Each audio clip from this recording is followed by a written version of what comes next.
And so ultimately the procedure, the criterion of scientific research is the one thing we need to agree on.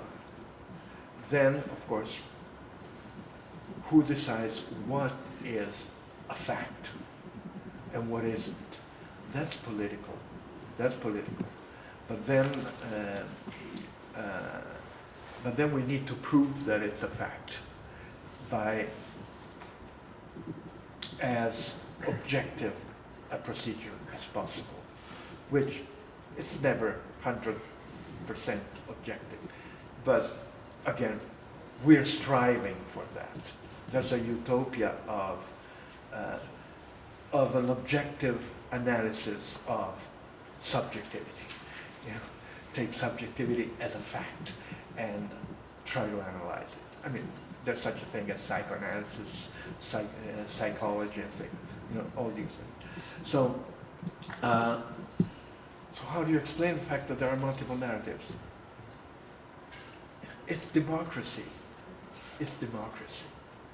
And some of these narratives are more credible than others. Some of these narratives are more useful than others.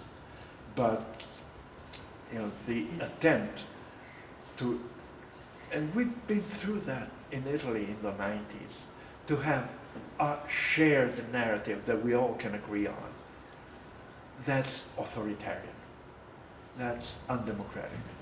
We need to be able to agree on the procedures, on the methodology, and then quarrel about the narratives and possibly have peaceful and democratic ways of disagreeing, not, you know, fighting one another. So I think this is, and the other thing is, you know, the great question, that's a wonderful question. What's the right time to publish this one? There is no such thing as a right time. The right time is now, when you have it. The point is that oral history is always unfinished. Number one, because of course people change, stories change. I mean, I did, you know, the event that moved me, that brought me to oral history was a strike in Terni in 1953. 2004 there was another strike. They did exactly the same things, the same actions. What had changed was the language. In 1953, they thought that fighting against layoffs in the factory, dismissals, was part of a struggle for a better future. In 2004, there was no such thing as the future. The struggle against defending their jobs was a struggle for survival, not a struggle for a better world. And that came out in the words, in the language, not in what they did, because it was exactly the same. Picket lines, roadblocks, beating up, some use of violence, but the thoughts. And also, the audiences change. Marisa Musso, who was one of the fighters in the underground resistance in Rome, talks about how, you know, she said, you would talk about the resistance in schools in the 70s, and they would ask you, where'd you get the weapons? What was the strategy? You talk about it in the 90s, and kids ask you, were you afraid? Did you want to die? And one of my only real contribution to the history of resistance in Italy was the fact that I was the first one that realized that after the resistance was over, the partisans married one another, that there were love stories, and that the experience of the resistance was so deep that you could not conceive sharing your life with somebody who had not been in it. And some of these marriages were like all the others. Some broke down. The other one, Lucia and Mario, had been married 75 years. And they're so like a rock. But, you know, the presence of feeling was something that back in the 70s, people would not even ask or even think of talking about. 1999, 2000, when I was doing the interview, that's all they talked about. So it's always unfinished, number one, because stories change. Number two, because you never know if, around the corner, there is this great storyteller that has a story to tell and you didn't get it. Because when do you finish? And you finish, number one, when you're tired. Number two, when after a while, all the new stories you hear do not tell you anything that you haven't heard already. But you never know. So you say, okay, we'll leave it at this. At this time, the stories we have are like this. Then, of course, you go back 10, 20 years later and you get another story. But, one of the reasons I love oral history is because, number one, oral history is always unfinished. Number two, any history in which you can use oral sources becomes automatically unfinished. Because you might have an ideal of checking all the archives, reading all the literature and everything, but you can never interview everybody. And even if you did interview everybody, a lot of people are dead, and even if you did interview everybody, then their stories would change. So the very discipline of history is temporary, provisional, unchanged. And I think this is fascinating because it opens up, it opens up a sense of an ongoing work. We're not. So again, this has to do with the perspective.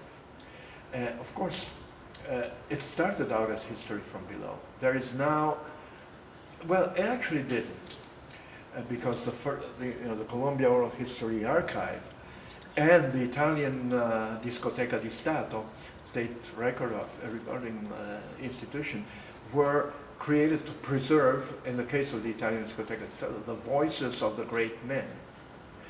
And the Columbia Oral History Office interviewed elites, the elite oral history. And now there's a revival of elite oral history. And I think it's a good thing. Takes a very different approach because, of course, you're offering people who are not visible in the historical record an opportunity to become visible. You're not giving them voice. They have the voice. They're giving us voice. I couldn't write a line without them. But in exchange for that, you're making them visible. And, the website. But the elites are already visible.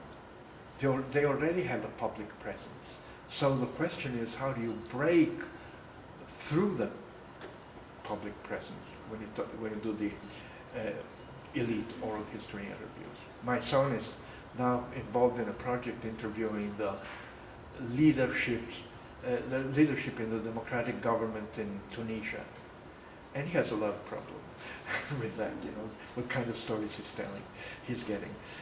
The perspective from below and from outside is what moved most, the early progressive oral historians in the 60s and 70s, but even in the 30s. In the 30s, the Library of Congress generated this incredible project of interviewing all the surviving ex-slaves. They have this incredible archive of interviews with former slaves and a number of other oral history projects, precisely because, of course, they wanted to get this other perspective. And, the perspective from below. I have a metaphor, which, in fact, I drew from narratives of the war in Kosovo and Serbia. And it's a metaphor of what you see from above and what you see from below, which has to do with, what the bomber plane sees and what the people that get the bomb see. And of course, both perspectives are real. But a lot of the institutional history has been told from the point of view of the airplane, the broad view. And a lot of the experiences from the point of view of the people, and I'm also talking about the Italian narratives of the bombardments, of the people whose home was bombed. And And neither narrative is truer than the other. Somehow, somehow I think the work of oral history is to make the great, the bird's eye, the plane's eye view, the great history from above, aware of the fact that there's something going on below, but also making those from below aware of the context. Why are they pumping us? You know, I remember this wonderful story that a young man told me. Since he was 7 years old, and his neighborhood was being bombed. And he remembers asking his father, if they're coming to liberate us, why are they bombing us? So, you know, people from below need to be aware of the context, of broad context.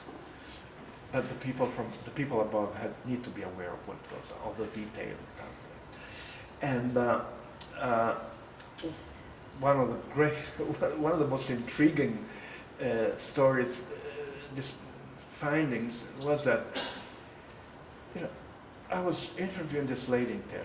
She says, I hate fascism because my house was bombed and my house was destroyed in the war. And I don't know what got me to ask her, who was bombing you? And she was stuck. She stumbled. A lot of people, you ask them this question, and it's tautology. Who was bombing us? The ones from above. The ones, the bombers. The enemy. Not the enemy, that's the point. It was our friends. So, you were killed by your friends? You were killed by the liberators?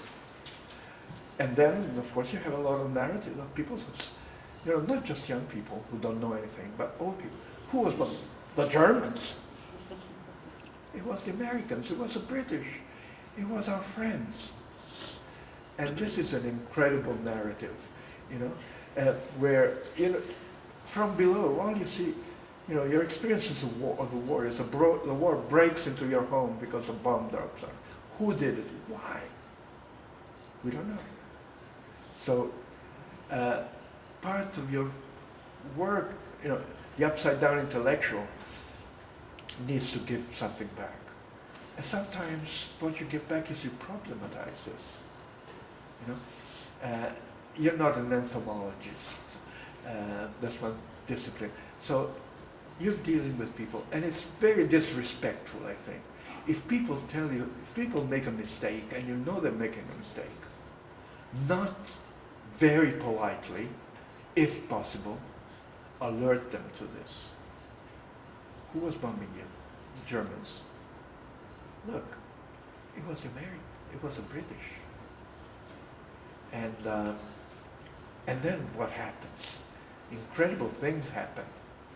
You know, oh yes, I know, the Germans bombed that neighborhood, but the Americans bombed this. Or first the Germans and then the Americans. Or no, it wasn't Germans, the Americans were the good guys. You know, things like that. You know. And so which has to do with what you do as an interviewer. The best interviews are interviews in which I didn't say a word for an hour. And you know, a whole side of a tape in which this man talks about Auschwitz. How do you ask questions about Auschwitz? You know, how do you ask questions about it? And in fact, you know, he talks about when they were arrested, his whole family. And we were in jail. They put us against the wall. And they said, don't speak, don't say a word, be quiet. But says my father was able to whisper to us, whatever happens, never lose your dignity. And then there's a pause, and he says, this, however, was not possible. Do you ask him, how did you lose your dignity? You don't. You don't. And then he goes on. Or another great story in which I asked no question. One of my students who was at the G8 protest in Genova in 2001, when a young man was killed, they were beat up by the police. You know. And she talks for about 45 minutes about the trauma of that experience. And the best one, the real experience, the great learning experience was my first interview with a black family. I had been teaching black writers for years, but I'd never interviewed black people. So the first interview with this black family was a typical interview where you're interviewing the husband and the interesting story is the wife's. So the husband has a great story about unions, strikes, civil rights movements and everything. Spoke for 45 minutes. Then he turns around and says, honey, do you have something, do you want to say something too? She says, not really. She speaks for 2 hours. And just like Lucia, and why does she speak for 2 hours? Because she starts out telling me, the official story, how wonderful the civil rights movement was, and then maybe because I haven't said a word, because I've been sitting there politely, and I have 2 women with me, my wife and a woman student of mine, which is always, and we've been eating, their grandchildren running in and out, we've been eating Kentucky Fried Chicken. It's more like, a family visit than a formal interview. And she says, and I'll tell you. And she reveals to me that she was not happy at all with the integration of schools. Because she said, we lost all our schools in which teachers were dedicated to our children. And they sent them to schools where they sat in the back rows and they didn't want them there. That never occurred to me. And then this phrase, and I'll tell you, becomes the turning phrase. And it's like turning the screw. And every time she says, I'll tell you, she goes deeper into the unspeakable or the unspoken. And the moment says, when she says, because I have the sound file with me, and we should play. She said, but I'll try to, reprint. And my grandparents, they were, she was the daughter of slaves. And because and through the stories that I was told that they told my parents and the parents told me, says, although no white person had ever done, and I'll tell you, because of the stories that they told, and because of the stories that my parents told me, although no white person had ever done anything to me, but because you're white, I don't trust you. So this was a great moment, the most important moment in my experience in oral history. Number one, where is the information here? Is it in the fact that her great-parents were slaves? She's black, she's in Kentucky. The information would be something new if they hadn't been slaves. So if she had said, my great-grandparents were slaves, of course, the information is in how hard it is for her to utter that word, the stutter, the stumble, because this is a word that's very hard to say. Why? Because I come to these stories from the perspective of somebody who has read, from a left-wing perspective. So it's the history of oppression and liberation, a history of pride, of resistance, of pain, of suffering.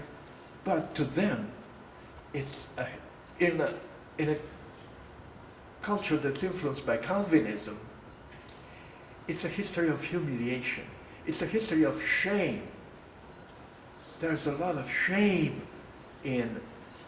just as there is a lot of shame in the fact that your great-grandfather went to jail for being a friend of Garibaldi. There's a lot of shame in the fact that your great-grandparents were slaves. And so and that's one thing that makes it difficult. And the information is in that shame. The other thing is, I'm there and I say, okay, I don't trust you. Now, in English, I don't trust you may mean, I don't trust you personally, Alessandro Portelli, or I don't trust white people in general. So there, the choice was mine. Do I interpret this you to mean me or not? She knows which side I'm on. I'm a friend of a friend who, and so on and so forth. But if push came to shove, if the color of my skin became a matter of life and death, could she trust me? Could I trust myself? If I had been in school in 1938 and suddenly the kid sitting next to me had disappeared because it was Jewish, could I trust myself to do the right thing? So, one of the great things in the interview, it questions you. So could I trust myself? And maybe yes, maybe not. And she says, there's going to always be a line. There's going to always be a line. And she is talking to me across that line, which is the literal meaning of the word dialogue, which means talking across. And this is what the interview is about. It's talking across.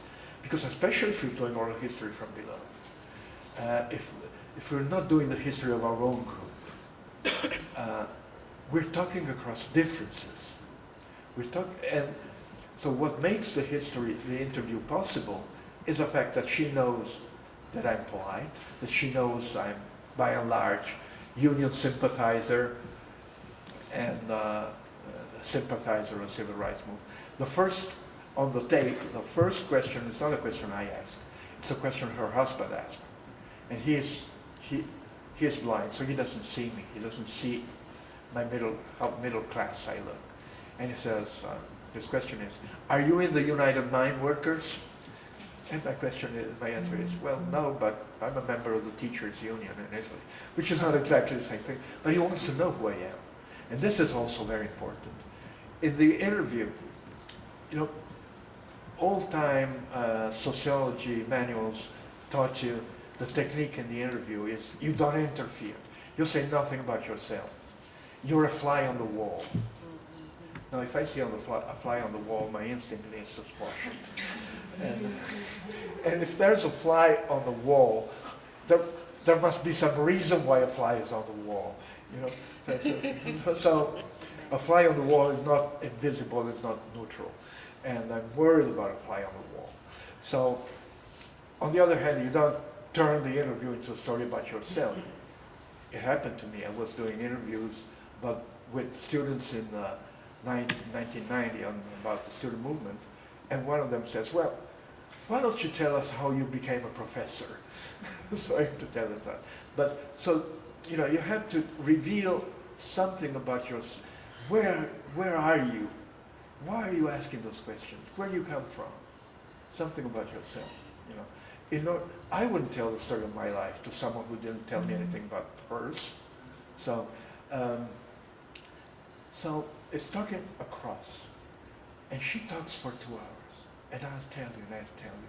And she ends up talking about things that are really unspeakable. Rape, miscegenation, the great taboo of Southern culture. The mixing of black and white races. And why does she... So in the end, my conclusion is, she trusts me enough to spend 2 hours of her life, and then 2 hours, 5 years later, in another interview, to explain to me why she can't trust me. She trusts me enough to explain to me why she can't trust me. And so this is... and of course, the great thing about it is, I didn't know what to ask. This was my first interview. I had no questions. I just wanted to know about them.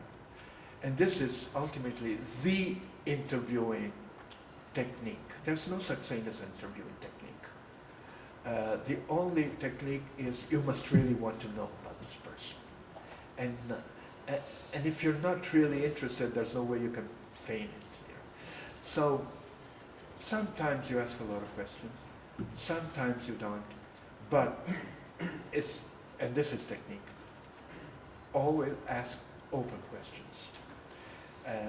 Ian Van Zina, who's written one great book on African oral history, says never ask, did so-and-so become king after so-and-so? Ask, who became king after so-and-so? You know? And never ask questions that can be answered with a yes or no.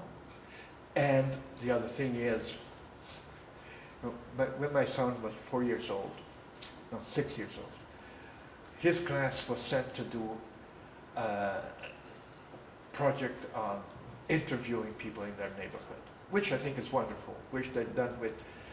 So he interviews this policeman, and the interview is, what's your name? Giuseppe Rossi. Very interesting. How old are you? 32. Very interesting. How long have you been here? 3 years. Very interesting. And so, because what he has been instructed to have a list of questions, and he asks a list of questions. The technique is you start with question A, you get answer A, your next question is not answer question B, it's question A1. Your next question is a result of the answer. And my metaphor is, it's like dancing, you know, old tango, where your movement, you may be leading, but your movements are determined by your partner's movements. You move together. And in the course of answer A1, maybe there would be also the answer to question B. So you don't need to ask question B. There may be a couple of questions that are not answered. Keep them for the end, which they become the introduction to the chatting part of the conversation. But the real thing is, you know, it's an art of listening, and you don't learn how to listen unless you really want to. One thing about this is I've never met anyone who was not interesting. You know, I've never met an uninteresting person in my life. So, so this is one of the reasons why you keep doing it. It's so much fun. Okay, well, I have 3 people who have asked to ask questions, and we'll take all of those, and I think we'll wrap it up with that. As I said, because we're and already I collect my €1,000. So I'm sorry, I don't know your name. It was first you, then Iliriola, and then Julia.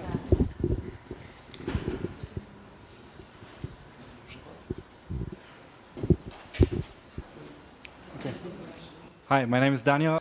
Thank you once more, Professor Portelli, for your inspiring lecture or story, if I might say. I imagine, I don't know, I could just keep on listening and it could go on. I guess this is how it is when you're in an interview. I don't know, this somehow see a certain similarity there.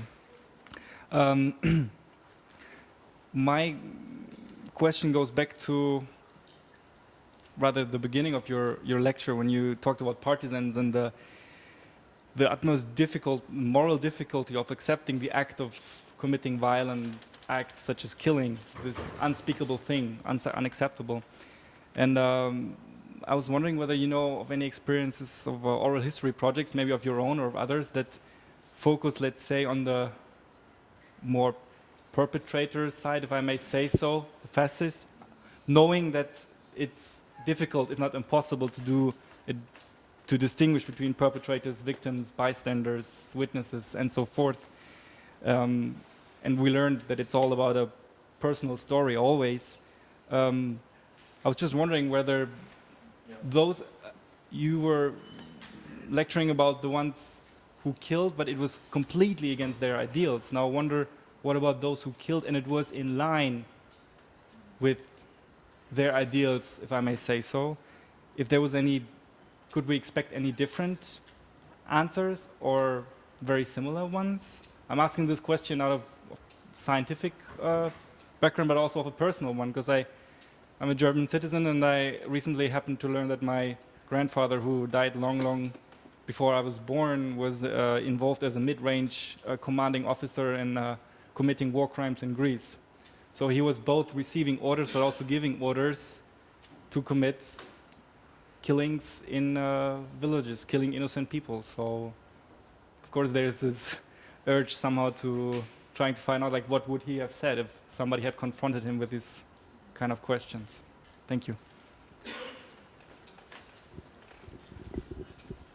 I immediately start apologizing. I might have a boring question because it's related to mythology. As a trained anthropologist, I remember vividly my professors telling me, you are the instrument, not only the body, the instrument. Not only your body, but also your mind and also your memory and the place you come from. And I was wondering, do you have any tips on, because I found myself doing field research twice in my life, very excitedly, wanting to hear all these stories, absorb them, but finding myself being more caught up with analyzing my analysis and not actually listening to what people are saying, but more busy with why am I interpreting this in this way? Where does this come from? So do you have any tip on how you can find a balance in between these two? Because at one hand, with this, I please my professors because they thought, ah, look, you almost reach objectivity. But on the other hand, I disappointed myself because I'm a lover of listening, but I disappointed myself with this. So can I find a balance in these two things, and how? There was another one?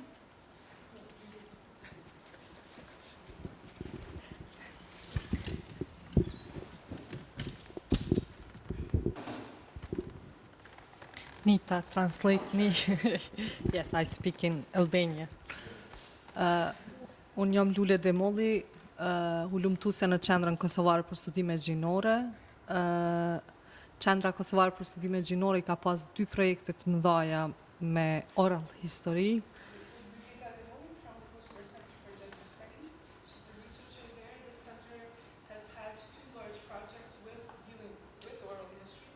Cilat të 2 projektet kanë bë historinë e vet.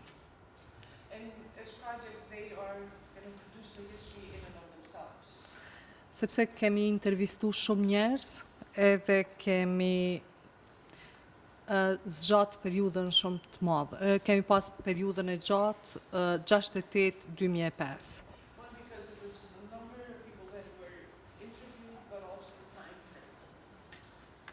Por kemi pas vetëm gratë të intervistume, i kemi pas vetëm gratë të intervistume dhe kjo periudhë e gjatë që i kemi përfshi në projekt ka tregu që shumë qëndrime mbi rezistencën, qëndrimet të grave mbi rezistencën janë të trashëgume.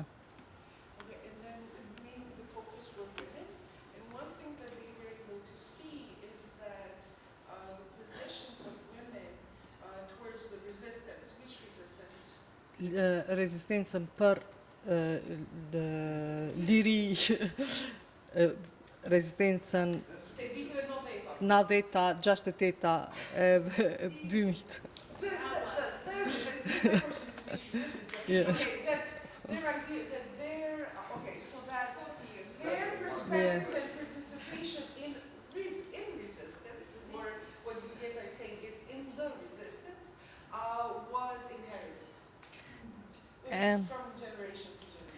Edhe ashtu si që tha edhe Nikol, kemi pas konflikte mrena projektit të grave për historitë e tyre.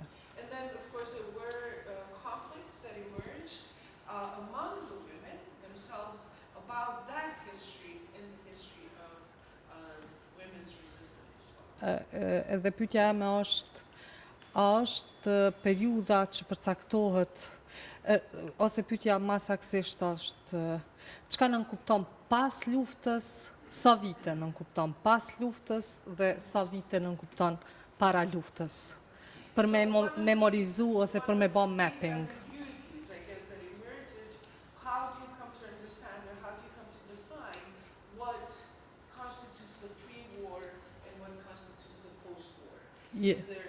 to doing memory or mapping. Për me boj oral history për mapping edhe për... So if you were to do a history review, if you were to do a project in oral history that looks at pre and post-war, how do you, where do you mark those moments? Thank you. Well, number one, your question, which resistance means that while to us the concept of resistance means 2 years, 43, 45, here it means a couple of generations at least. So I can see, the conflict of those who, we've been there before you, and also the idea of resistance being handed down from a generation of women who started it and then passed it on down. In our case, in Italy, we make a very clear distinction between, in fact, we have two different organizations of veterans.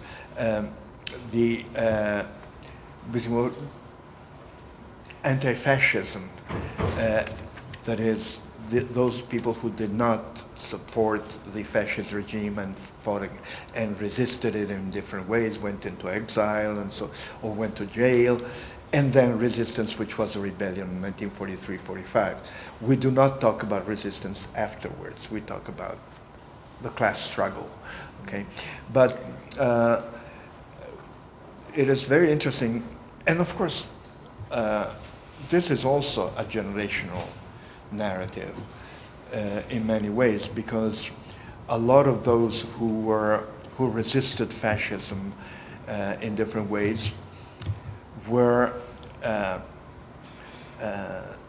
either had been socialists or anarchists or occasionally Republicans before fascism, and then they stuck to their ideals through those 20 years, and some of them lived to fight on in 43, or children of those who had been in the working class movements before fascism. I mentioned Dante Bartolini, who was he is interesting because he was a fighter in the resistance. He was also the son of a socialist before the war. But he also says at one point, and this is a narrative that I heard both from him in Terni and from Molly Jackson in Harlan County. And he says, Molly Jackson says, they called me a Russian Red. I had never heard of Russia, and I had never heard of Reds. But I was designated as one by the enemies, so I decided to investigate, and I became one. And Dante says exactly the same thing. Every time somebody did something right against fascism, they would tell him, he's a communist, he's a communist. So people started saying, well, what is this? And so there's a new generation that is created by the label that you get from the other side. And I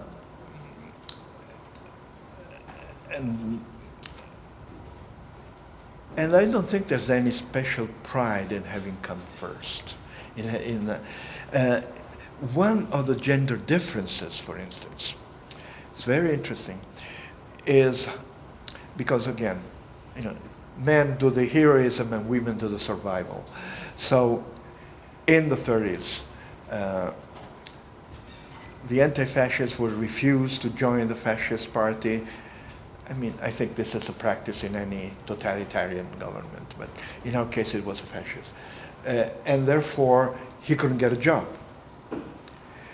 And this was very heroic, and they're very proud of that. And his wife had to, feed the children in some ways. So on the one hand, they're proud because they share the husband's values to the extent in which women were allowed to be to be involved in it, you know. But on the other hand, their husbands' values are the source of all their suffering for years and years. So there's a different narrative between, you know, men and women in the 20 years of the fascist regime. So I don't know where I would place the turning point.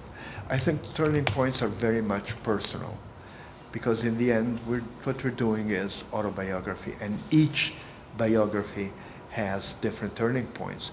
When do you become an anti-fascist? I was born one, I became one in 26, I became one in 32, I became one in 43. A lot of anti-fascists became anti-fascists in 42, when you know, when they discovered what, you know, when the war hit them. So, because memory is fluid, it doesn't break time. It doesn't break time into distinct units. It flows. So, so probably, you know, what I imagine doing is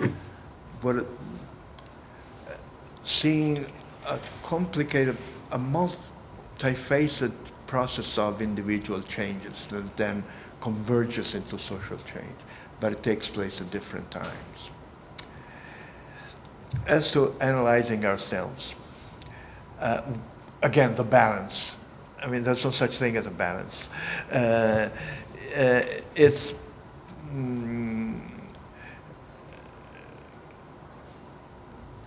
one thing is you always put yourself in a picture, I think.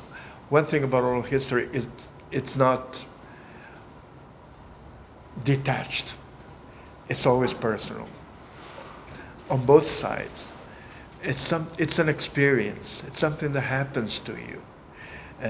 It's something, you know, I keep telling stories, you notice that, because all I've learned is from being involved in this, from asking the wrong question, from not asking the wrong question, from breaking down an interview at the wrong moment, and also from questioning my motivations. Why am I doing this? You know, and so I've always, in many ways, put myself in the picture, so that the readers know that these are not public statements, objective public statements. These are things that are being told to a specific person, and unless the reader knows a little bit about that person, they can't understand. It just now occurs to me that, you know, my Bruce Springsteen book is not an oral history, but still, the first pages are about how I came to this, because the fiction that you're doing, that scientific work is detached. You can be detached if you're dealing with dead bodies. But when you're dealing with living people, including yourself, something about yourself must go into the story. You have to try not to be obtrusive, you know? Not to turn the story from their story into your story, but in a way, because oral history is about a dialogue, these people are representing themselves, projecting an image of themselves, which is somehow a response to the image that you project. You know, my favorite folk singer, who was an active communist, the first time I interviewed him, sang fascist songs because I didn't tell him who I was. And I asked him, can you sing some of the songs from back then when you were young? And he says, that's what they made us sing, you know. And because he responded to a stereotype of myself, of my soft hands, my nice clothes, my middle-class accent. So he responded to that, and took some time before we finally found each other. But so something of, and then of course, yes, you ask, so the question I asked myself, can she trust myself? In that case, it was important because it was a key to understanding why she said that, and because it's dialogue. Because what the interviewer says is a response to who you are, how you look, and what you say. So you're always in there. The perpetrators. I tried. The whole Fossa Ardeatina project began when this man who had been one of the perpetrators was located in Argentina, extradited to Italy, put on trial. And so I tried to interview him. And finally, his handlers, his lawyer, kept, saying, yes, next week, next month. And it clearly showed that they didn't want me to talk to him. Why did they not want me to talk to him?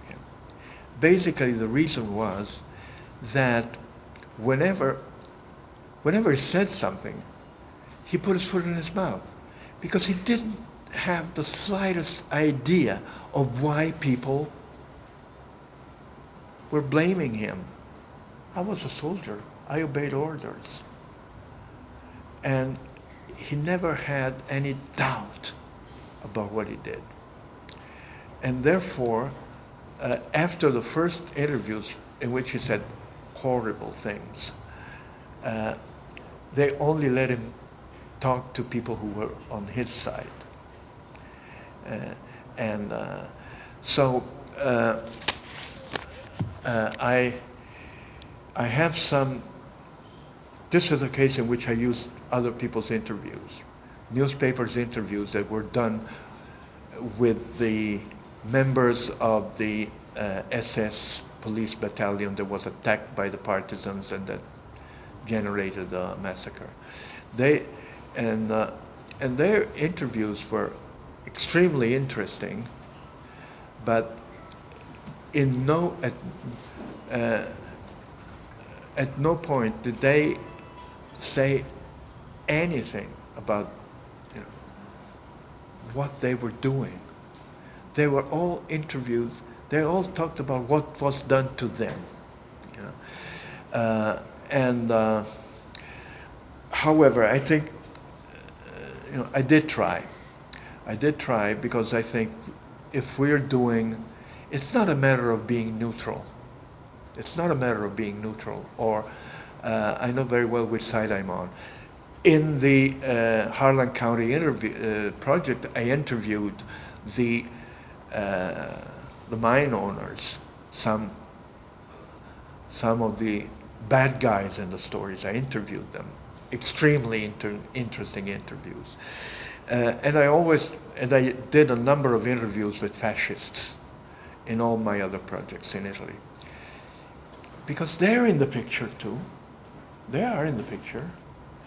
And also, from the point of view of an anti-fascist reader, the most anti-fascist things you can say are what they say about themselves. How they give themselves up for what they were. And I've done a lot of interviews with young fascists, and they're extremely interesting, because after all, ethnology, anthropology, oral history are about difference. And I mean, what's more different than the perpetrator? So the problem is, of course, they will not talk.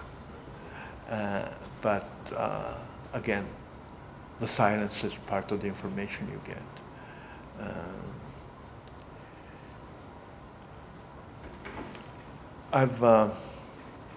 I've always found that if someone says, we were exploited, the factory was a place where the factory killed you. If the worker says that, there's a lot of self-pity and everything. But if the manager says, we had to hire new workers every year or so because the majority of those who worked in that particular department got sick and died, that's something else. That's something else. So it's very important to interview the other side and to be with the same critical attitude that you use for the written record, that you use for the people who are your own side, yes, I've interviewed a lot of bystanders. Those are fascinating, the bystanders, because they don't understand anything. And what they don't understand is very useful to understanding what the complications of the narratives are. Okay, I think we can. I've told all my stories, so I don't know what I'll do the rest of the week.